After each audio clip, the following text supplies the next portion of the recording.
औषधि द्रव्यों के माध्यम से व्यक्ति को स्वस्थ रखने का कार्य करता है।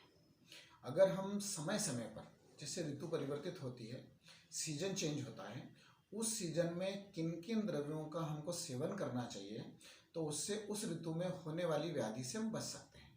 तो इस रूप से अगर हम कुछ जो प्रमुख द्रव्य हैं उनके बारे में अगर थोड़ा सा जान लें और उनका किस समय सेवन करना है, इस विधि का पालन करें, तो हम न केवल अपने आप को अपितु संपूर्ण परिवार को, समाज को, राष्ट्र को स्वस्थ बना सकते हैं। इस क्रम में जो औषधि द्रव्य हैं उसमें सबसे प्रमुख है आंवलकी, जिसको हम सामान्य भाषा में आंवला कहते हैं।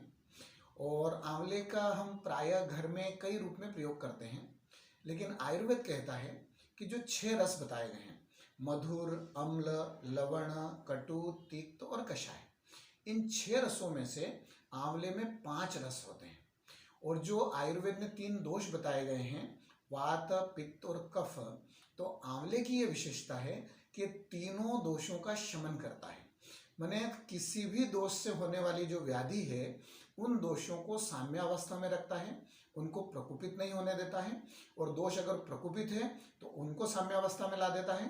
तो इस प्रकार से हम कह सकते हैं कि संपूर्ण हेल्थ, पूर्ण स्वास्थ्य का अगर ध्यान रखना है तो हम अपने परिवार में आंवले का प्रयोग ज़्यादा से ज़्यादा कर सकते हैं।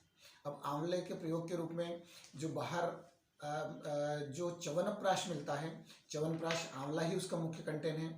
उसके अतिरिक्त कई आंवल की रसायन है, आंवला चूर्ण है जो मार्केट में मेडिकल स्टोर पर मिलता है, उसका सेवन किया जा सकता है। या फिर आंवले को हम घर पे जो फ्रेश आंवला मिलता है उसको अलग अलग रूप में हम पाउडर बना करके या उसको किसी भी प्रकार में जिस स्वाद से हमको ठीक लगता है हम सेवन कर सकते हैं। और आंवले का सबसे मेन फायदा जो है वो एक काम करता है, वय स्थापन। वय स्थापन उसको बोलते हैं कि व्यक्ति की आयु को बढ़ाता है, मतलब दीर्घायु की उत्पत्ति होती है। अगर हम कहें कि अभी एवरेज आयु जो है 75 to 80 ईयर्स है, लेकिन अगर हम बचपन से ही 10 साल 15 साल की उम्र से थोड़ा थोड़ा आंवले का पाउडर लेना शुरू करें तो हमारी आयु बढ़ेगी। और उसका एक सबसे बड़ा फायदा यह रहेगा कि हमको व्याधि नहीं होगी, मतलब हमारी रोग प्रतिरोधक क्षमता को बढ़ाता है।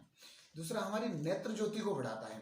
जिन लोगों को आजकल कंप्यूटर के कारण या मोबाइल के अधिक उपयोग के कारण बहुत ही कम उम्र में चश्मा लग जाता है, तो हम अगर आंवले का निरंतर सेवन करते रहें तो आंखें हमारी बहुत अच्छी रहेगी, हमारी विजन कैपेसिटी अच्छी रहेगी, और इस प्रकार से हम अपने आप को एक अच्छा स्वस्थ रख सकते हैं। साथ ही आंवला जो है शरीर में 3 दोषों में से पित्त दोष को दूर करने का सबसे अच्छा काम करता है। और हम प्रायः देखते हैं कि अधिकतम लोग आते हैं और वो कहते हैं कि मुझे एसिडिटी है ना, पित्त की तकलीफ है, और पित्त की तकलीफ को दूर करने में आंवला सर्वश्रेष्ठ है। तो इस प्रकार से आंवले के माध्यम से हम पित्त दोष को दूर कर सकते हैं, तीनों दोषों को साम्यावस्था में रख सकते हैं, अपनी नेत्र ज्योति को बढ़ा सकते हैं, हमारी रोग प्रतिरोधक क्षमता बढ़ा सकते हैं। उसके साथ में इसके अंदर विटामिन सी काफ़ी मात्रा में रहता है जो शरीर के लिए आवश्यक तत्वों के रूप में माना जाता है। तो निरंतर अगर सेवन करें तो हमको इस विटामिन की शरीर में कमी भी नहीं होगी। और वय स्थापन में आयु को बढ़ाता है। तो आंवला पूरे परिवार के लिए, छोटे बच्चे से लगाकर बड़े तक सभी ले सकते हैं, बस उसकी मात्रा अलग अलग रहती है। उस मात्रा को हम किसी भी चिकित्सक के परामर्श के द्वारा प्रारंभ कर सकते हैं। किस अनुपान से लेना है, शहद से लेना है, किसके साथ लेना है, ये चिकित्सक के परामर्श से हम अगर प्रारंभ करें तो निश्चित रूप से पूरे परिवार को हम स्वस्थ रख सकते हैं।